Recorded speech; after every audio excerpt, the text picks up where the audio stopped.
All right, welcome back. There was a request to see the makeup of divisions. Basically, I've just been making the standard divisions, mostly infantry, one or two cavalry, and a few artillery batteries. I tend to try to always get, if possible, a sharpshooter unit.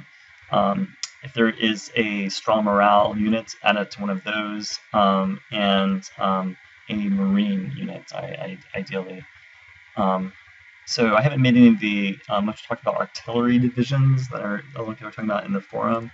But later in the game, I probably will look into that. I'm going to make some bunch of decisions: rail, river, premium volunteers, a small amount, and charter merchants, and going to go ahead and sell bonds. So basically, we have 3 divisions here in DC, and we do also have the 4 brigs, which should in theory stop 90% of the chance of the Confederate crossing.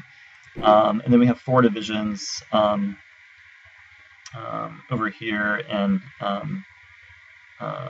in Harper's Ferry.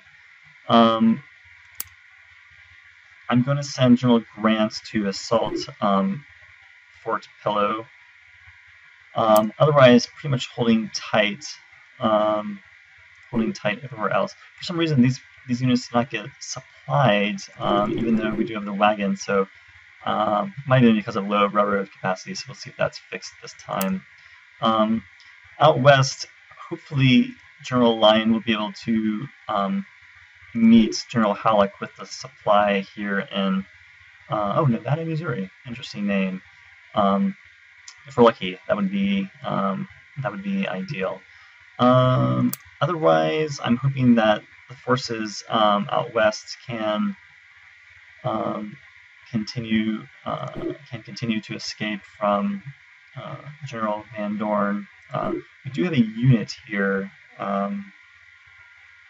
And their cohesion is currently quite low, though, so I'm not really able to move them super easily. We'll see if actually, wow, 43 days to move on to that. So 14 days to go there. So okay, we'll see if we can kind of get them farther away from the Confederate forces. I'll probably move on western New Mexico pretty soon, since that makes sense. We did take Pensacola, so with its navy yard, and so we'll see if they try to re-attack there again. And I do have the 4 brigs here in each location, which should impede traffic. Here's the Confederate Navy, and we are still building ironclads here as well. So we have 4 more under construction, and another ironclad also appeared somewhere up in here in Illinois. Oh, here it is, yeah. The Cairo.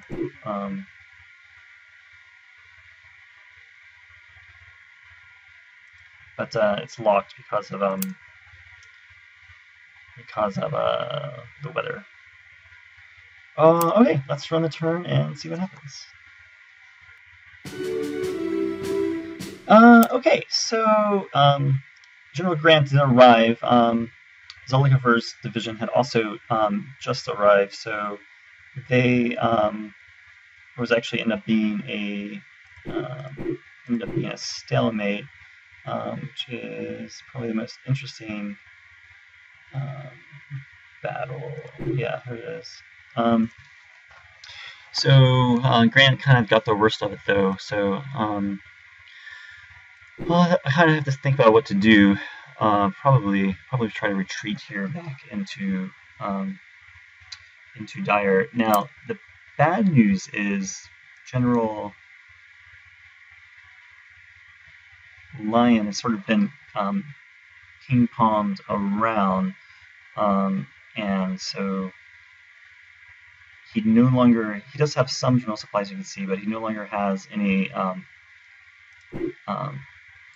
what do you call it?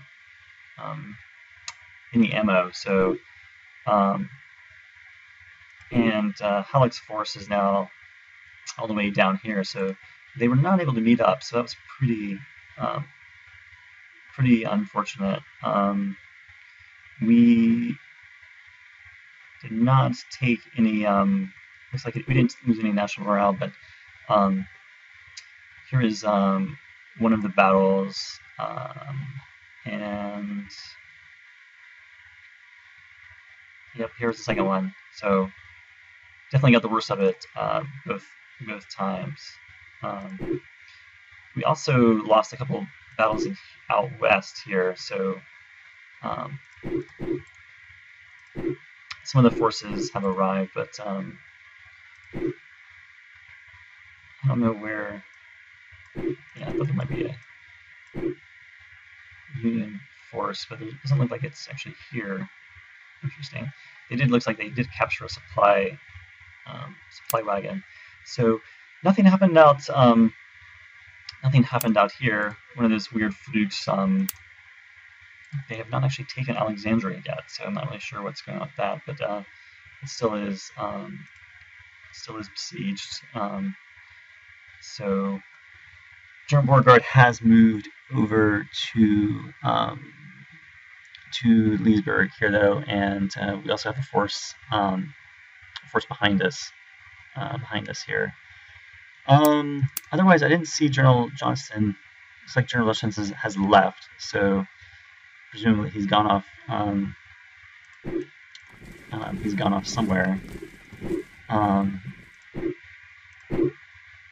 So, yeah, that kind of puts Grant in a tricky situation since he didn't defeat it. We don't really have a huge force here, so hopefully we'll be able to make it back. But if I were the Confederates now, I would definitely I would just probably counterattack.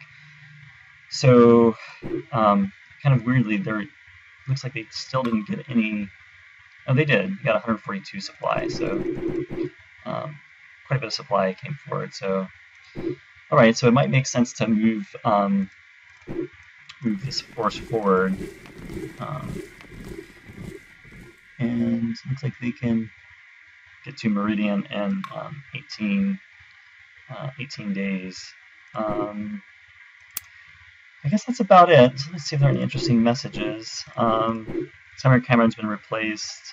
We've offered $1 for premium to recruit volunteers. Confederacy has proclaimed partial mobilization, so I'll think about if I should do the same to counter that.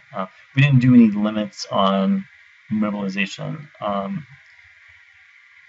all, so national morale is still 97.